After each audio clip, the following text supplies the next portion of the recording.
So my book is about my life with God. It starts off in chapter 1, where I'm kind of talking about my journey and how I became a Christian and how I went through the whole story about wanting to live in America before I got saved, and I wanted to be an actress, I wanted to be famous. I wasn't really thinking about like God or what's God's plans for my life, or what do I want, what does God want me to do? What's my purpose? I thought my purpose was whatever I wanted it to be. I can move to America, live in New York or live in LA, and I'll just be famous and be an actress, and yeah, it'll be fun.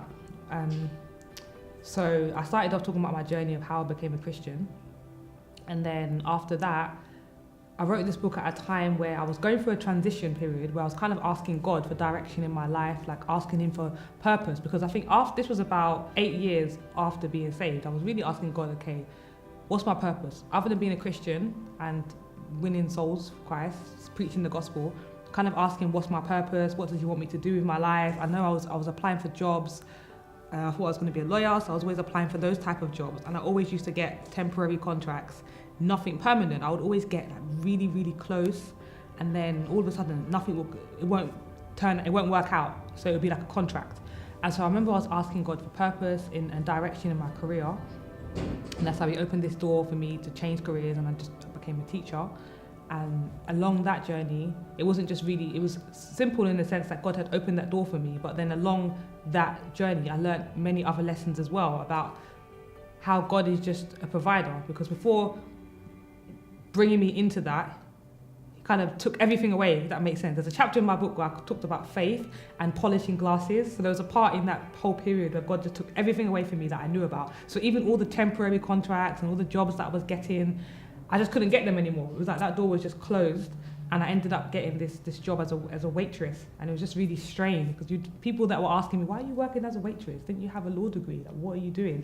And so I know on the outside it looks strange, but that's what I mean about when you're on a journey with God.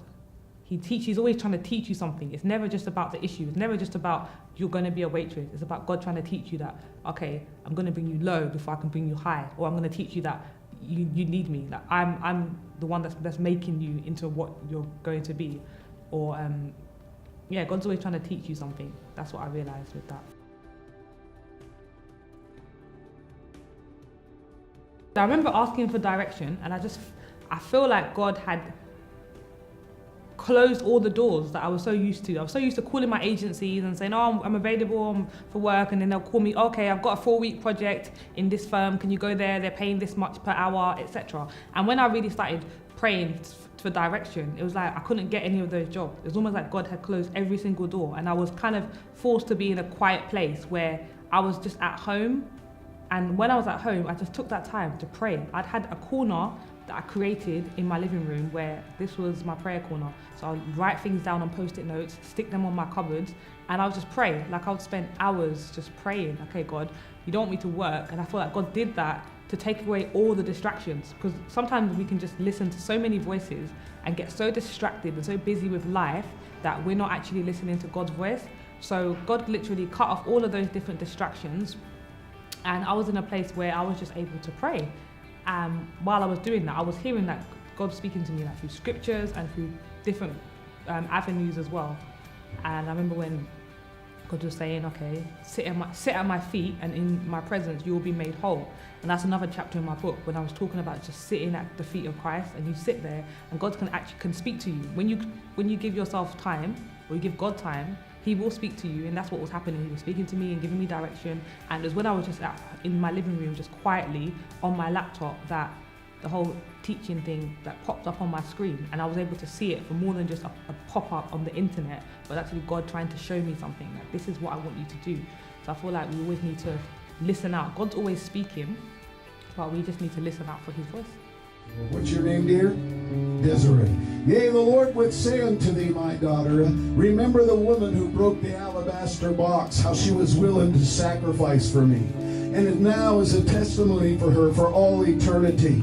There may be times I will come to you and challenge you to sacrifice. Sacrifice what you would want that are not necessarily evil things. But I am zealous for thee and jealous for thee to be my first love, saith the Lord, and serve in my house. And as you do this, there shall be handfuls on purpose. As you choose me first, saith the Lord, and continue to make that choice, it'll all come together. For I am the Lord and have ordained it, saith God. So that's what I did, listened out for his voice. And I was just taking steps that where it didn't make any sense, I would still do it. I remember I was getting into, because I wasn't working, I was getting into debt. But I remember God just telling me just to carry on and not to go backwards. But I couldn't go backwards. I can only go forward. I couldn't go back to the job centre or sign on or anything like that, because I remember God telling me not to do that ages ago. So when it was getting like worse, I'm thinking, okay, I'm getting into debt. The logical thing would be, okay, go to the job centre. But because I was living by faith and I remembered what God had told me not to do, I wasn't doing that. So I was just writing on my blog, writing posts, praying, reading, and sometimes my mum would just come like to visit me, and she would like give me money and stuff. And it wasn't until like months later, when I was out of debt and I had a job, that she told me that whenever she, because she subscribed to my blog, so when I used to write them, she would see them and then she would feel really sad. Like sometimes she'd be like reading it and crying, oh my gosh, thinking that maybe I'm suffering, that I'm going into debt and I'm not able to buy things. I don't know, and that would make her think, oh, let me go and visit. And sometimes she'd give me money.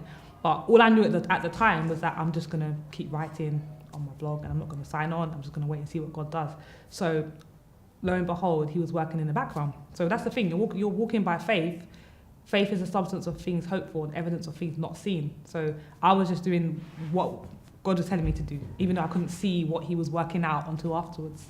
So yeah, that's what I mean when I say I'm walking by faith. So that's another chapter in my book. It's called Faith, Walking on Water. I really do need to pray for wisdom. I always pray for wisdom. I ask God wisdom and discretion, because the Bible says in James that he who lacks wisdom should ask of God, and he gives it liberally. So I really was asking for wisdom, because sometimes you can be in a situation and you think, okay, this person isn't acting right, this person has an issue, and you might think, okay, they have an issue with me. But when you start to ask, okay, God, I need to see this through your eyes, you'll realize that maybe they're acting like that because they think it's normal. They wouldn't do it if they didn't think it was normal. And that's where wisdom comes into it. Because when you start to realize, okay, they're acting like that because they think it's normal, you're not going to be angry at a blind man because he couldn't see you. He's blind, can't see you. And so when I started to understand that, it made me start to see situations differently, start to see things differently, and start to see God differently. So I would always ask for God's perspective on things. And so that's just helped me just in general with my interactions with people, how I view situations. It helps me not to get offended, because I look at people and how they respond and I think, okay, it's fine. You're responding like that because you don't know any different. It's not a personal thing against me. It's just how you're responding. And so in Wisdom is a Free Gift, I was just talking about how sometimes it's best to just step back and pray for people. Yeah, that's really how God has helped me. Because anytime you're doing something for God, you're always going to come across people, and there's two ways of dealing with it. Either you're going to get offended and you're going to quit and say, I'm not doing this, or you're going to have to just face it. And I think wisdom really just helps to deal with people. So it's needed. And the Bible says in Proverbs 4 that you should get wisdom, and all you're getting, get understanding. So there's many scriptures in the Bible where God is just telling us to cry out for wisdom, cry out for understanding. He's offering it to us. He's kind of throwing it, saying it's a free gift, take it. So that's one of my prayers. I always pray for that. Because one of my girls from Instagram, I actually thought she was from a church that I knew about, but she's from Jamaica. And she actually asked me, what do you do? Kind of how do you maintain longevity as a Christian?